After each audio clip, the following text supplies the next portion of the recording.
거룩하신 아버지 하나님, 오늘 또 우리를 주님 전에 불러주셔서 하나님의 말씀을 붙들고 함께 기도할 수 있는 은혜 주신 것 진심으로 감사를 드립니다. 우리 한 사람 한 사람의 마음, 늦은 시간이지만 피곤치 않게 해주시고 말씀에 우리의 온 신경을 집중하며 그 말씀을 받아들일 때 다윗이 시편 19편에서 고백했던 것처럼 꿀송이 같은 말씀으로 우리 한 사람 한 사람에게 받아들여지고 섭취되는 복된 시간 되게 하여 주옵소서. 예수님의 이름으로 기도하옵나이다. 아멘. 우리가 본문 자체는 오늘부터 빌립보서 말씀을 살펴보려고 하는데요. 말씀을 빌립보서 1장 1절과 2절 말씀 함께 보려고 합니다. 신약 성경이죠. 신약 성경 제가 가진 성경으로는 318쪽입니다. 빌립보서 1장 1절과 2절 말씀을 우리 같이 한번 읽겠습니다. 한 목소리 읽습니다. 시작. 그리스도 예수의 종 바울과 디모데는 그리스도 예수 안에서 빌립보에 사는 모든 성도와 또한 감독들과 집사들에게 편지하노니 하나님 우리 아버지와 주 예수 그리스도로부터 은혜와 평강이 너에게 있을지어다. 아멘. 네. 이렇게 빌립보서 말씀은 사실 이렇게 인사말로 시작하는데요. 우리가 이 빌립보서 말씀을 사실 알려면 오늘 본문만 읽어서는 안 되고 이 빌립보서가 쓰여질 때는 이미 교회가 만들어졌고 처음에 어떻게 빌립보 지역의 교회가 세워졌는가를 살펴봐야 합니다. 그것이 사도행전 16장에 기록되어 있는데 신약성경 215쪽입니다. 사도행전 16장 1절부터 우리 15절까지만 한번 읽어보려고 합니다. 사도행전 16장 1절부터 15절까지 우리 한 절씩 읽으려고 하는데 신약성경 215쪽에 있습니다. 사도행전 16장 1절부터 15절까지의 말씀 우리 같이 한번 한 절씩 교독하도록 하겠습니다. 신약성경 215쪽입니다. 제가 먼저 읽겠습니다. 바울이 더베와 루스드라에도 이름에 거기 디모데라는 제자가 있으니 그 어머니는 믿는 유대 여자요 아버지는 헬라인이라.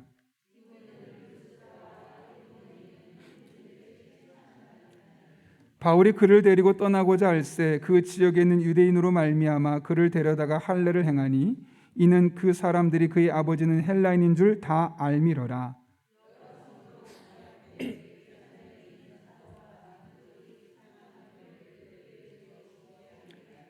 이에 여러 교회가 믿음이 더 굳건해지고 수가 날마다 늘어가니라.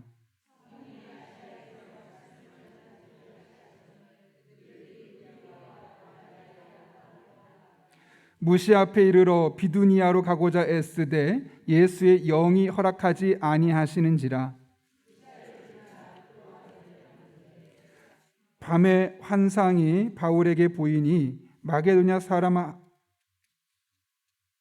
하나가 서서 그에게 청하여 이르되 마게도냐로 건너와서 우리를 도우라 하거늘.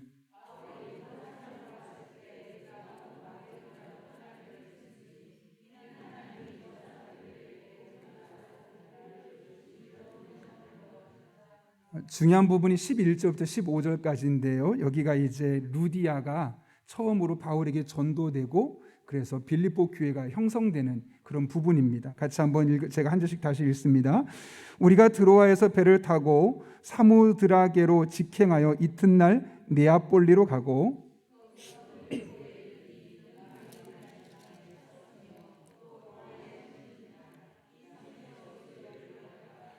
안식일에 우리가 기도할 곳이 있을까 하여 문 밖 강가에 나가 거기 앉아서 모인 여자들에게 말하는데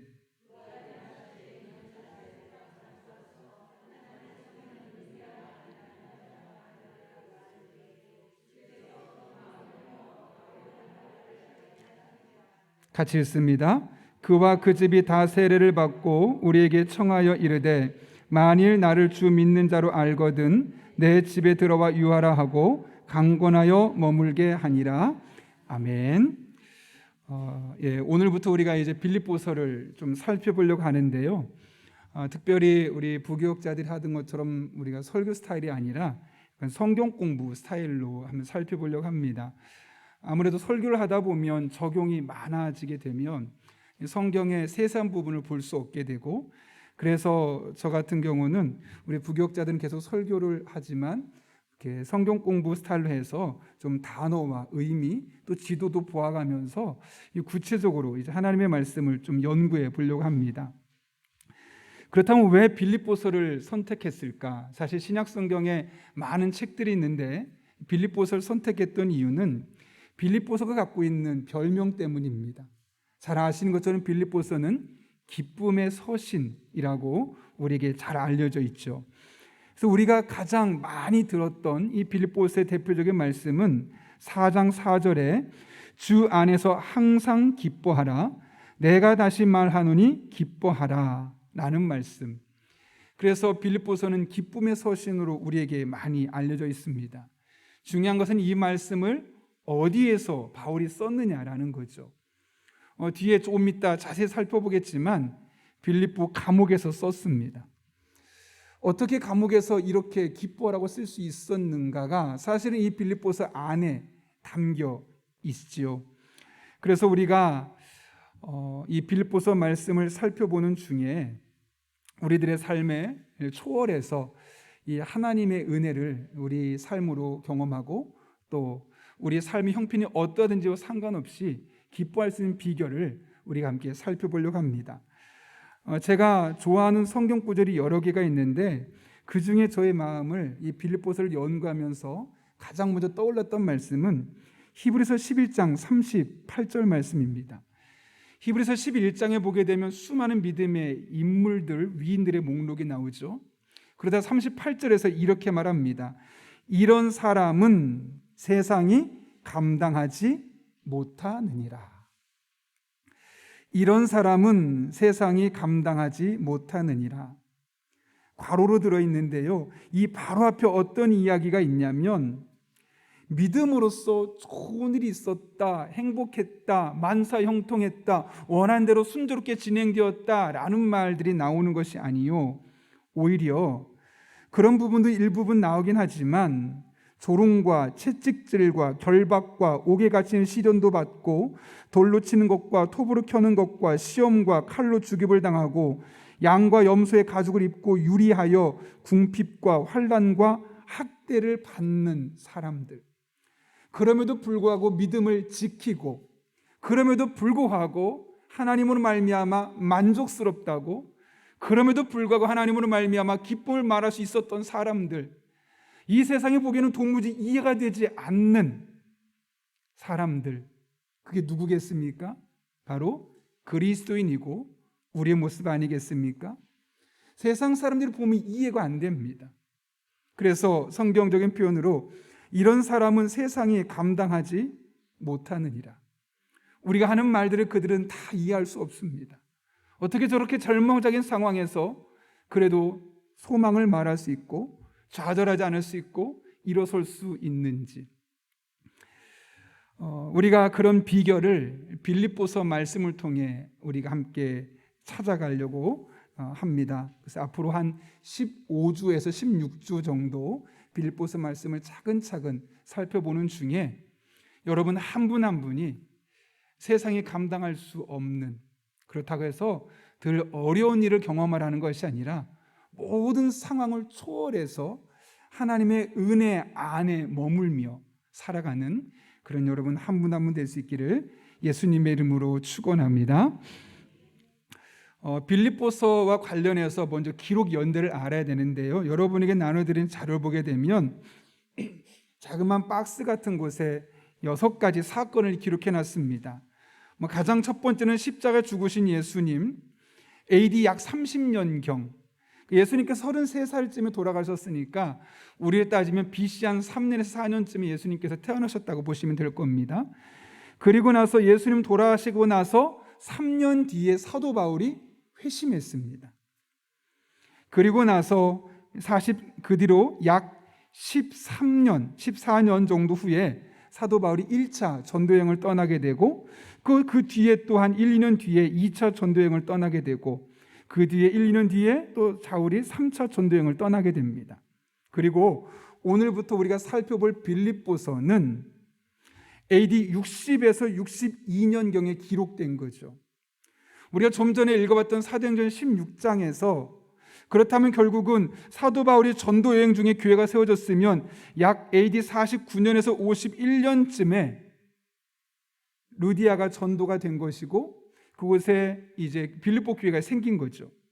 그리고 나서 약 10년쯤 뒤어서 이제 빌립보서가 기록되어서 이 빌립보서의 말씀이 빌립보 교회 성도들에게 전달된 것임을 우리는 보게 되는 겁니다. 교회가 한 10년쯤 되었을 때 이제 사도 바울이 그 교회를 생각하면서 쓴 편지가 빌립보서입니다. 그러면 도대체 이건 어디서 쓰였느냐라고 말할 때 사실 우리가 빌립보서뿐만 아니라 에베소서, 빌립보서, 골로새서, 빌레몬서 이 네 가지 성경을 일컬어 옥중서신이라고 하죠. 왜냐하면 감옥에서 썼기 때문이다 라고 말합니다.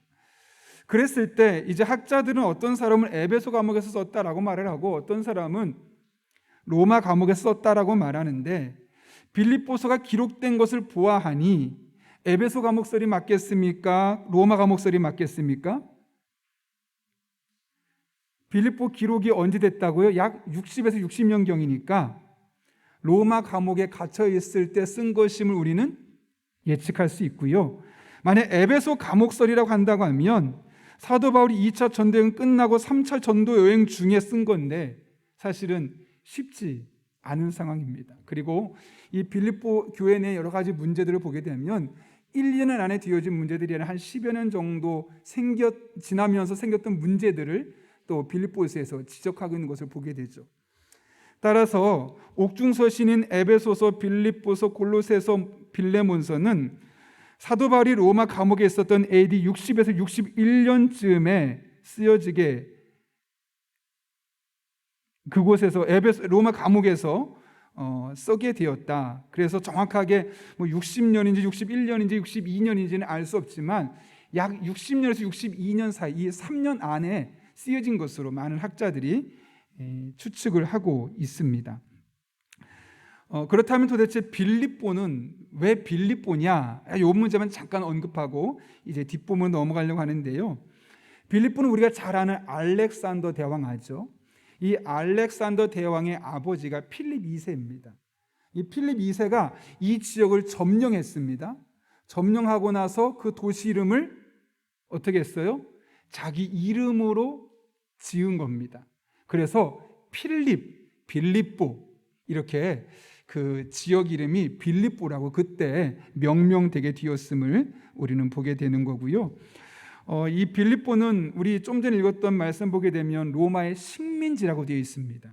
근데 식민지임에도 불구하고 워낙 발전된 도시였기 때문에 거의 로마의 식민지 수준이 아니라 로마의 시민과 똑같은 대우를 받을 만큼 식민지 중에서도 아주 잘 사는 그런 지역이었음을 우리는 볼 수 있죠.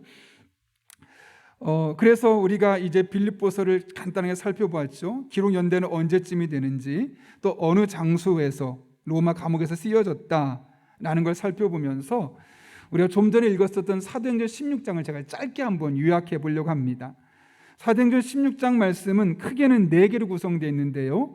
1절부터 5절까지 말씀은 바울이 디모데를 데리고 전도여행을 떠나는 장면을 이야기하고 있고 6절부터 10절까지 말씀은 사도 바울이 환상을 보면서 왜 빌립보로 가게 되었는지를 이야기하게 됩니다. 그리고 11절부터 15절까지 말씀 보게 되면 그 빌립보에 가서 루디아라는 여인이 처음으로 복음을 받아들이게 되고 그곳에 이제 교회가 세워지는 그런 장면을 우리에게 소개하고 있고 그 뒤에 16절부터 40절까지는 이제 루디아가 믿었으니까 그곳에서 좋은 일만 있을 것처럼 보이지만 사도 바울이 겪었던 시련을 우리에게 이야기해 주고 있습니다. 이런 가운데 여러분 지도를 잠깐 화면을 보시면 2차 전도여행 당시에 이 빌립보가 지리적으로 어느 위치에 있었는지를 우리가 볼 수 있게 되는데요. 잘 보시면 안디옥이라는 이 오른쪽에 있죠. 수리아 안디옥에서 2차 전도여행을 출발하다가 이제 안디옥, 더베, 루스드라, 이고니온까지 갔습니다. 그곳에서 사도 바울이 어떤 마음이 있었냐면 갈라디아 지역으로 가려고 했었습니다. 그런데 어떻게 했었습니까? 아까 6절부터 10절까지 말씀 보게 되면 그 지역에서 말씀을 전하지 못하게 했죠. 그래서 어떻게 되냐면 밤에, 그래서 그 뒤에 무시아로 갔는데 성령께서 비두니아로 또 가려는 것도 막았어요.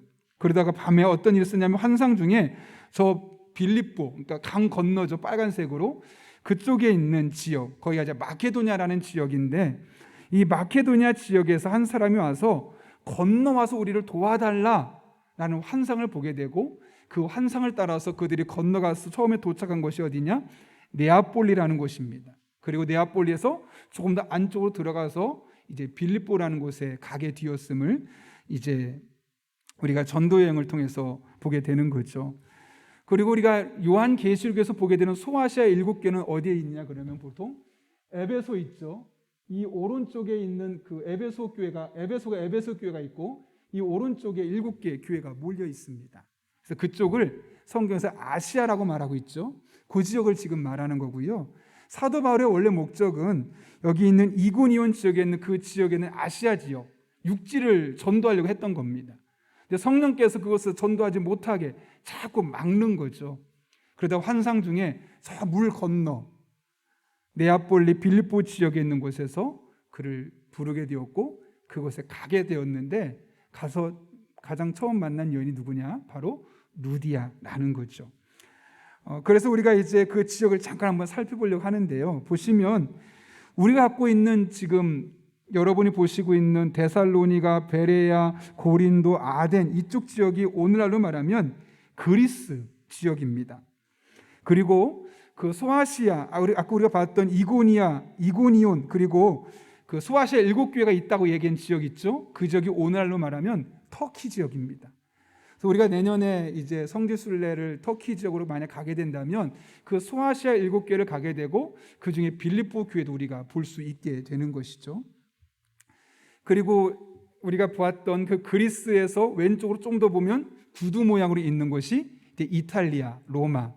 그러니까 로마가 그 구두 모양으로 되는 저곳에서 지금 그리스와 알바니아, 불가리아 이쪽 지역까지 다 점령하고 심지어 터키 지역까지 그 당시에 많이 점령하고 있었던 상태였음을 우리가 알고 있고, 그래서 그 당시에 팍스 로마나 로마의 평화라 해서 모든 길은 로마로 통한다고 말할 정도로 로마가 절대적인 힘을 갖고 있었던 시대에 사도 바울이 로마 시민권을 가지고 복음을 전하고 있는 현장을 지금 말씀하고 있습니다.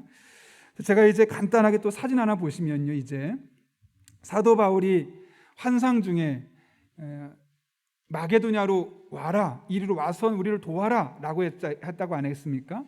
그 환상을 따라 처음으로 도착한 것이 어디라고요? 네아폴리입니다. 네아폴리가 여기 보시면 항구예요. 항구 도시. 그러니까 지금도 이게 지금 현재 모습입니다. 항구가 아주 많이 발달돼 있는 것이고요. 그 네아폴리에서 조금 더 위쪽으로 육지로 올라가면 다음 사진 보게 되면 이제 루디아를 만난 곳, 저게 바로 루디아 기념교회입니다. 저 지역에서 루디아를 만났다는 것이고, 그래서 그 다음 사진 보게 되면 빌립보 사진을 보게 되죠. 이 빌립보 사진 1번이라고 된 곳을 보게 되면 우리가 가진 것에서는 지금 디테일하게 나와 있지 않지만 저 꼭대기 뭔가 푸르르게 되어 있지 않겠습니까? 그쪽이 바로 아크로폴리스입니다. 주요 관공서가 모여 있었고 또 종교적인 건물들이 모여 있는 이 빌립보의 중심되는 도시였고, 그래서 그 다음 사진 한번 보게 되면요, 잘 보이진 않겠지만 저 멀리 기둥들이 몇 개 보이죠. 그 기둥을 양쪽으로 시장이 있었고 빌립보 광장이 그 지역에 있었다고 지금 사진을 보게 되면 나와 있습니다.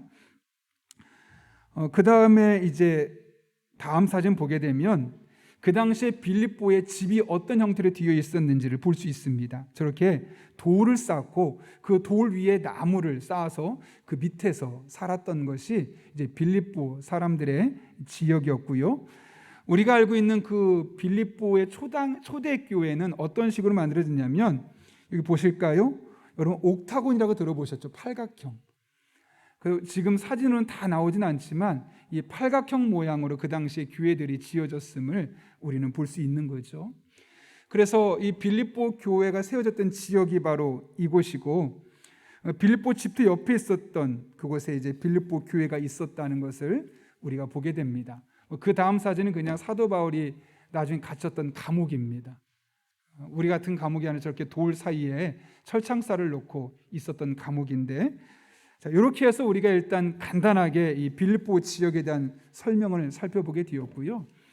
이제는 우리 사도행전 16장 말씀을 약간 중심으로 해서 성경 공부처럼 말씀을 좀 살펴보려고 합니다.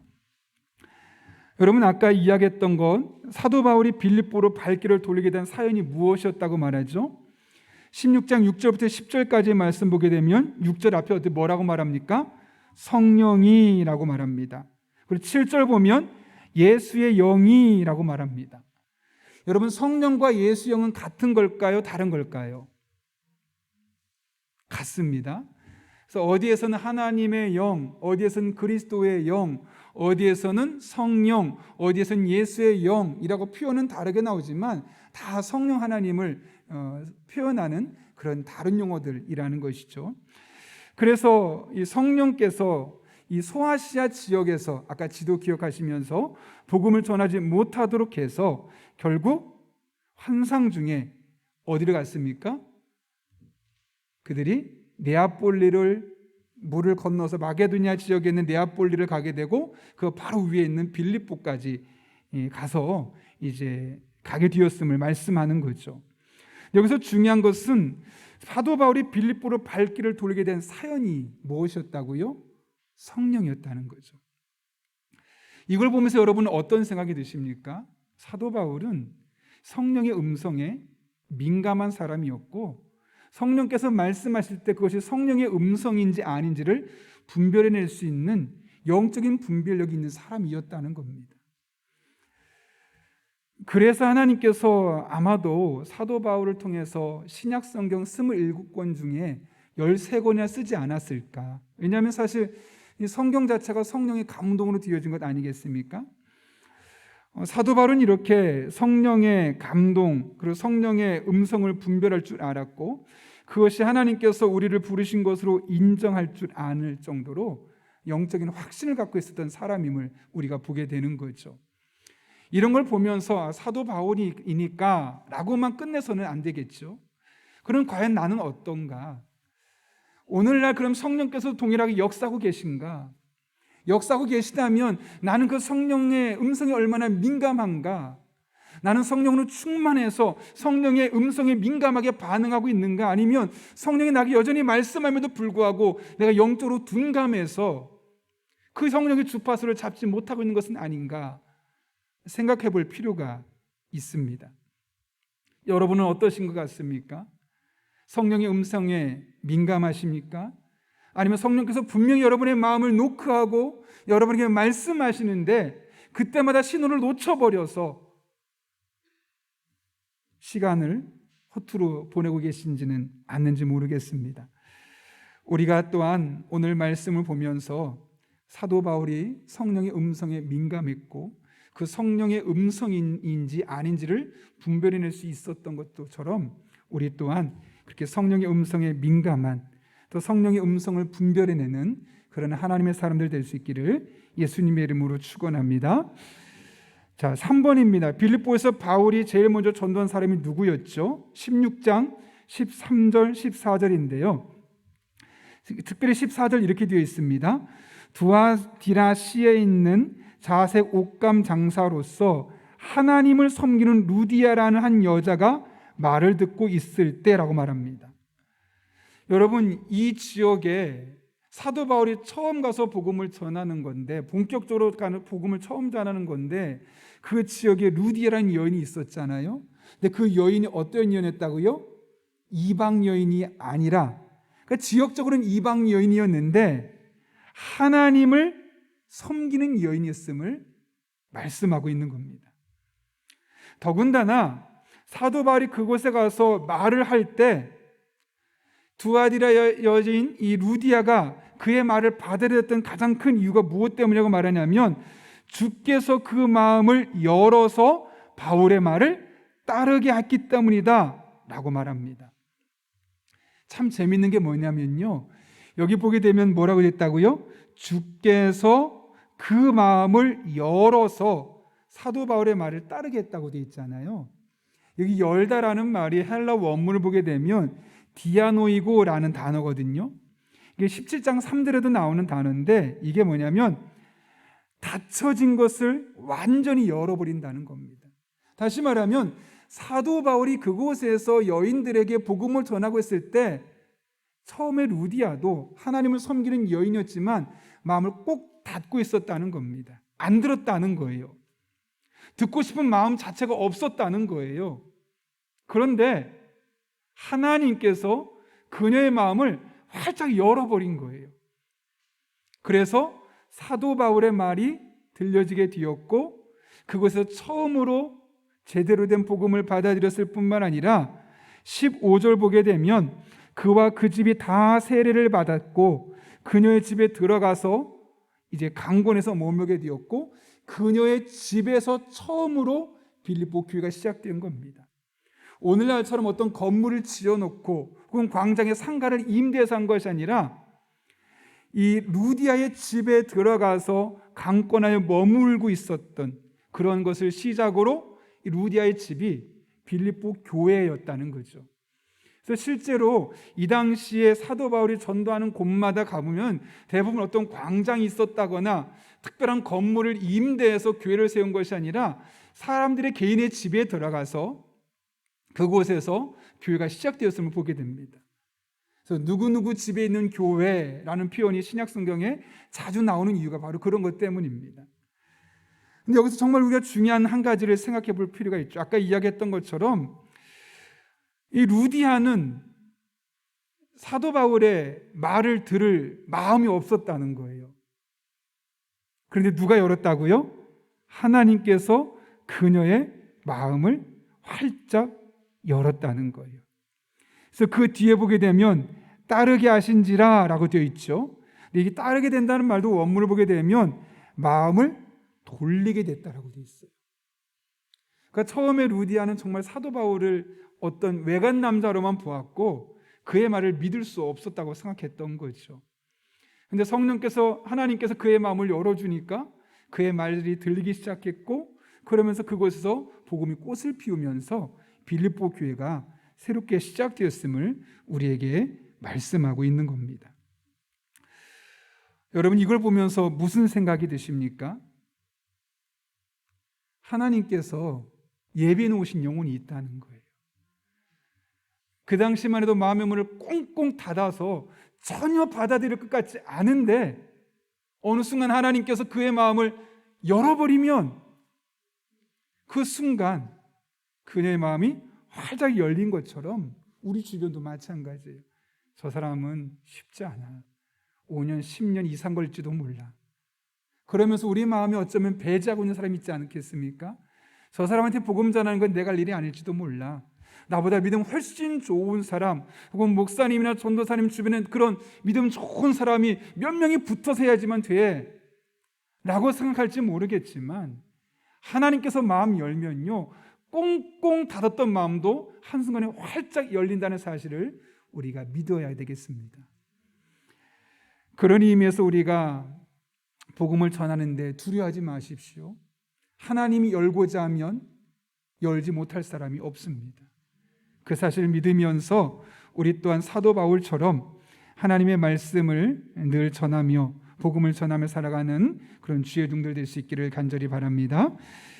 이렇게 복음이 전달되고 루디아가 있는 곳에 교회가 세워지면은 이제 잘 될 거라 생각했는데 사실 사도행전 16장 16절부터 24절까지의 말씀 보게 되면 고난이 찾아와요. 어떻게 되어 있습니까? 16장 19절 보게 되면 여종의 주인들은 자기의 수익이 끊어진 것을 보고 바울과 실라를 붙잡았다 그래요. 23절 보면 많이 친후에 옥에 가두었다 그래요. 24절 보면 깊은 옥에 가두고 그 발을 착고에 든든히 채웠다 그래요. 귀신을 쫓아내서 사람을 고쳐주었다는 이유 하나만으로 감옥에 갇히고 착고에 발을 채우게 되는, 분명히 선한 의도였는데 나는 복음을 전하려고, 그리고 어떻게 보면 정신적으로 힘들어하는 사람을 내가 고쳐주고 그 사람을 회복시켜주는 정말 좋은 일을 했는데 내 선한 의도와는 전혀 다르게 어려운 일이 찾아오게 되었다는 거죠. 우리도 그런 일 있지 않습니까? 꼭 복음을 전하는 것 외에도 나는 선하게 일을 시작했는데 이상하게 어려운 일이 생겨요. 그럼 우리 어떻게 할까요? 보통은 내가 선한 의도로 이런 일을 시작했는데 어려운 일이 생기는 것으로 보아서 하나님의 뜻이 아닌지 몰라 하고 손을 거둘 때가 많죠. 근데 꼭 그렇지 않을 수도 있다는 거예요. 선한 의도로 시작한 일에도 고난이 찾아올 수 있고 선한 의도로 시작된 일에도 문제가 생길 수 있다는 거예요. 그런데 그것이 하나님 그런 것을 막으려고 하는 것이 아니라 우리 그런 과정이 필요하기 때문에 우리에게 준다는 사실을 기억하면서 선한 일로 인한 고난을 겪더라도 그로 인해 좌절하고 포기하는 이들이 아니라 하나님의 선한 뜻을 분별하며 끝까지 우리에게 맡겨진 일들을 잘 감당해내는 그런 하나님의 사람들이 되어야겠습니다. 5번은 그냥 우리가 건너뛰고 다음번에 하고요. 6번을 한번 마지막으로 오늘 보겠습니다. 오늘 이제 이렇게 사도행전 16장을 통해서 빌립보 교회가 어떻게 형성되는지 제가 짧게 여러분하고 살펴봤는데요. 이제 6번을 보게 되면 이제 우리가 읽었던 빌립보서 1장 1절과 2절의 말씀을 살펴보려고 합니다. 바울은 빌립보 성도들에게 두 가지 축복을 기원하고 있었죠. 그것이 무엇이었습니까? 2절 보게 되면 하나님 우리 아버지와 주 예수 그리스도로부터 은혜와 평강이 너에게 있을지어다 라고 말합니다. 사도 바울이 이 빌립보 교회 교인들에게 가장 먼저 빌었던 것이 무엇입니까? 하나님의 은혜와 하나님의 평강이 그들의 마음속에 자리 잡는 것이었습니다. 은혜는 여러분 무엇이죠? 헬라어로 카리스라고 그러고 이것을 구약적인 히브리어로 따지면 헤세드라고 그럽니다. 받을 자격이 없는 자에게 아무런 조건 없이 주신 하나님의 선물을 일컬어 우리는 은혜라고 그러죠. 그러니까 지금 하나님 앞에서 사도 바울이 빌립보 교인들을 위해서 첫 번째로 구한 것이 뭐냐면 당신들이 부족해도 괜찮습니다. 당신들이 어쨌든 어떤 상황에서든 이 하나님의 풍성 은혜를 경험하길 원합니다 라고 말하면서 그들을 축복하고 있는 것이고, 두 번째는 평강입니다. 헬라어로 에이레네, 그리고 히브리어로 따지면 샬롬이라고 할 수 있겠죠. 샬롬은 말 그대로 이 마음의 내적인 평안과 안정감을 말하는 겁니다. 사도 바울이 지금 이 빌립보 교회 교인들에게 무엇을 구하고 있다고요? 첫 번째는 하나님의 은혜가 임하기를, 두 번째는 하나님의 평강이 그들의 삶에 임하기를. 여러분, 그들의 삶에 평강이 임하기를, 물론 은혜와 평강이란 표현은 사도 바울의 서신들을 보면 늘 앞에 쓰였던 표현입니다. 빌립보서 말고도요, 사도 바울이 썼던 고린도 전후서 보게 되면 너에게 은혜와 평강이 있을지어다란 말을 늘 인사말로 상투적으로 썼던 표현이긴 합니다. 그럼에도 불구하고 빌립보 교회 교인들에게 그리고 다른 성도들에게 사도 바울이 보기에 가장 필요한 것은 무엇이냐면 은혜와 평강이었다는 거죠. 하나님의 무조건적인 은혜, 조건 없이 베푸신 은혜와 그런 가운데 그들의 마음이 평안함을 유지할 수 있는 것, 그들의 삶에 고난이 있고 그들의 삶에 아픔이 있다 할지라도 마음이 평안할 수 있는 것이 사도 바울이 늘 그들에게 구했던 것이라는 거죠. 왜 그러냐면 사실 많은 것들이 마음에서부터 시작되지 않겠습니까?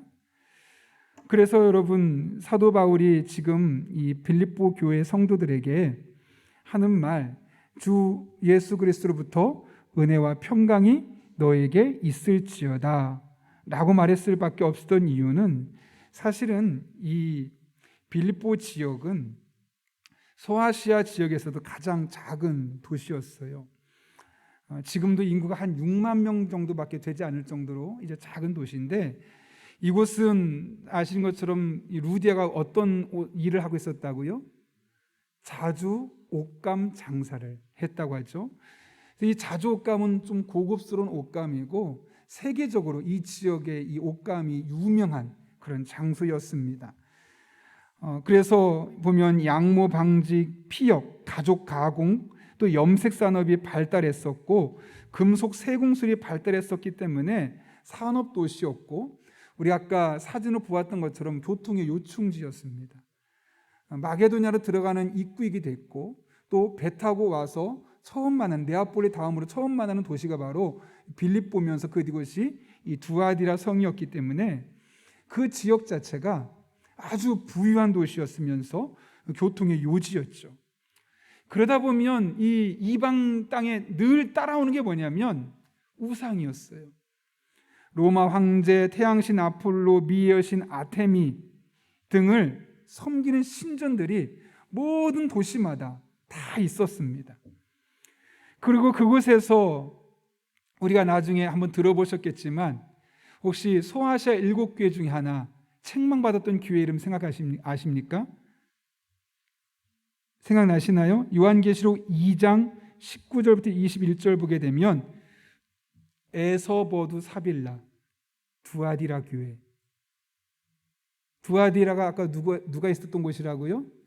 빌립보에 두아디라 성이 있었고 그 두아디라 성에 루디아가 있었잖아요. 그러니까 빌립보와 두아디라는 같은 거예요. 어떻게 따지고 본다면 처인구 내에 고림동은 두아디라고요. 처인구는 빌립보라고 보시면 돼요. 이해되셨죠? 그러니까 이 두아디라 시에 있었던 이곳에 지금 이 루디아가 있었지 않겠습니까? 근데 이곳에 수많은 이런 신전들이 많이 있었던 거예요. 이방신들이 많이 있었던 것이죠. 그곳에서 이제 성적인 타락도 있게 되고 신앙을 지킬 수 없는 일들이 많이 있었고, 가장 중요한 것이 로마는 이 당시만 해도 로마 황제를 신으로 숭상하던 그런 때였습니다. 그러다 보니까 기독교인으로 살아간다는 것이 결코 쉽지 않았죠. 보이지 않는 은밀한 압박과 핍박들이 있을 수밖에 없었습니다. 그러니까 그 땅에서 그리스도인으로 살아가는 자체가 너무나 불편한 거예요. 우리나라는 지금 그리스도인으로 살아가는 것이 물론 한 25% 되지만 여전히 불편하죠. 그런데 여러분, 동남아 지역 가게 되면 그리스도인 1%, 0. 몇 프로 되는 그런 지역에서 자신이 그리스도인이라는 것을 마음껏 내세우지 못하고 조용히 살아가는 사람이 얼마나 많은지 모릅니다. 우리가 섬기고 있는 코타키나발루에 모 선교사님 있지 않습니까?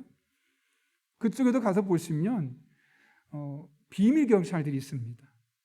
그래서 한국에 있는 교회들 주보 다 검색해 보고요, 인터넷 방송 다 들어보면서 혹시 거기 있는 사람이 우리 여기에 와 있는 선교사는 없는가 다 살펴보고 이름 들어보고 주변에 있는 이름과 비교해보고, 그런 곳에서 믿음 생활하는 게 정말 힘들거든요. 지금 이 두아디라 성에 있었던 루디아와 그 수많은 그리스도인이 그런 상황이 있었던 거예요. 그러니까 그들에게 필요한 게 무엇이겠어요? 은혜와 평강이죠. 마음의 평화가 필요한 거예요. 근데 중요한 것은 이 은혜와 평강이 어디부터 시작되냐는 것이죠. 내가 평안해야지, 평안할 거야, 자기 스스로 체면을 건다고 해서 마음이 평안해지든가요? 그냥 재미있는 TV 보고 스트레스 풀만한 취미 활동하면 마음이 편안해지든가요? 네, 물론 조금은 가능하죠.